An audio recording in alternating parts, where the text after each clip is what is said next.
Hi everyone, today I'll be summarizing 3 research articles that each explore the different but complementary aspects of reading disorders.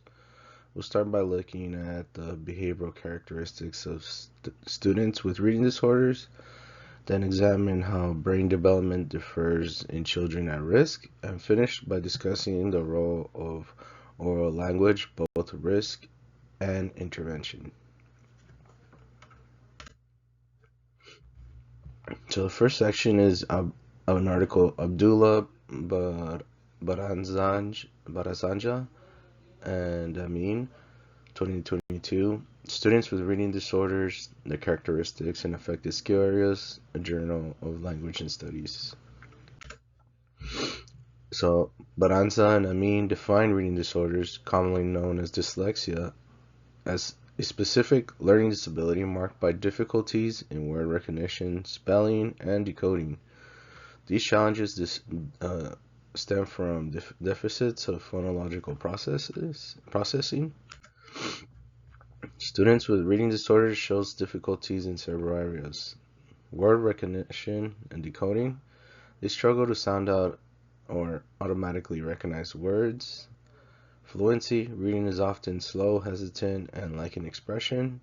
Comprehension, since decoding takes so much effort, understanding suffers. Spelling and writing. Their writing is messy, full of errors, often worse than their spoken language.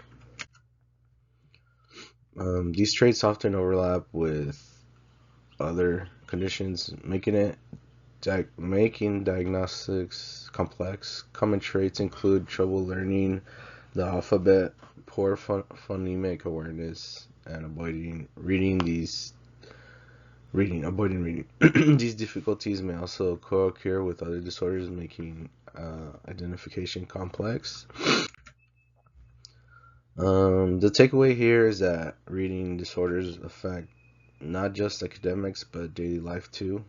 There's no one size fits all sign, but by recognizing issues in phonological processing, decoding, and fluency, we can better support students early on. No one size fits all sign exists, but patterns in phonological processing and decoding can guide intervention. Section 2, or Ostertag, Reynolds, Dewey D, Landman, and Wu Levo, 2021. Altered gray matter development in pre-reading children with family history of reading disorders, Developmental Science Journal. The next article by Ostertag and colleagues takes a neurodevelopmental approach. They studied children before they learned to read to see if their brain structure could predict future difficulties. They focus on children's 4 to 5 with and without family history of reading disorders.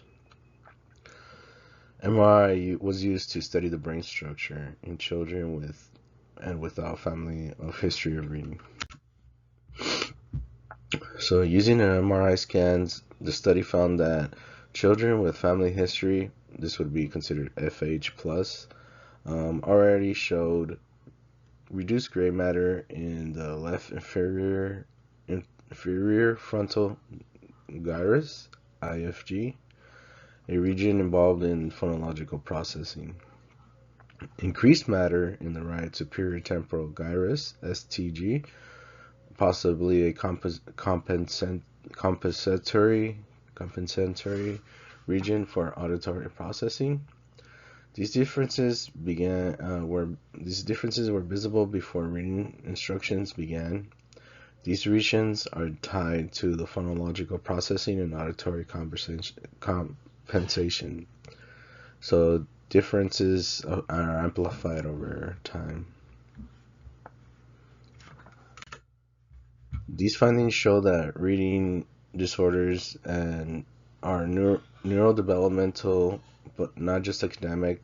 This study shows that reading disorders have a neural developmental basis. There are early brain differences, especially In language-related regions, suggest that a biological risk that could be identified even before children start school.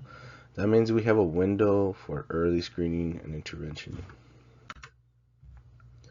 So the key takeaways of this article, well, early intervention can be targeted toward at-risk children using neurodevelopmental indicators. Children with a genetic risk for reading disorders show early differences in brain development. These findings support the need for preventive approaches, particularly for at-risk populations.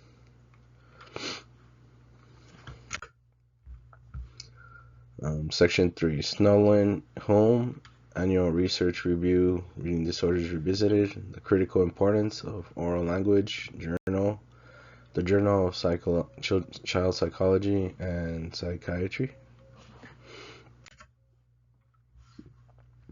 So they propose a multiple deficit model instead of a single cause view. Snowlin and Hulme's 2020 argue that dyslexia isn't caused by a single issue. Instead, they proposed a multiple deficit model. Reading disorder result from the combination of genetic, cognition, and environmental factors.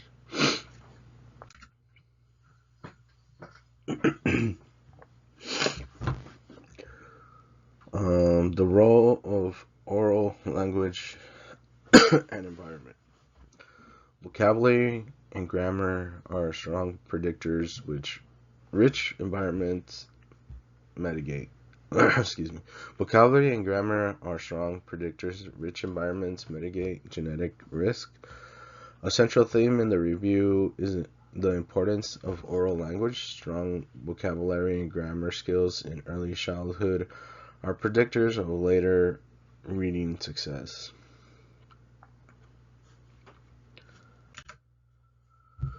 So implications for assessments and intervention.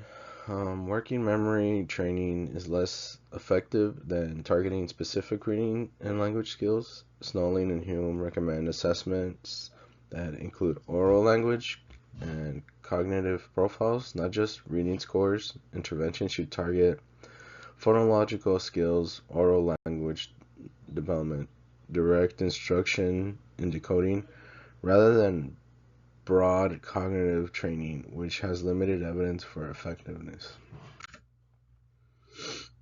This holistic perspective, the key takeaways from Snowlin and Hulme are: this holistic perspective improves the outcome by addressing multiple contributing factors. To truly support children with dyslexia, we must address both word-level decoding and oral skills.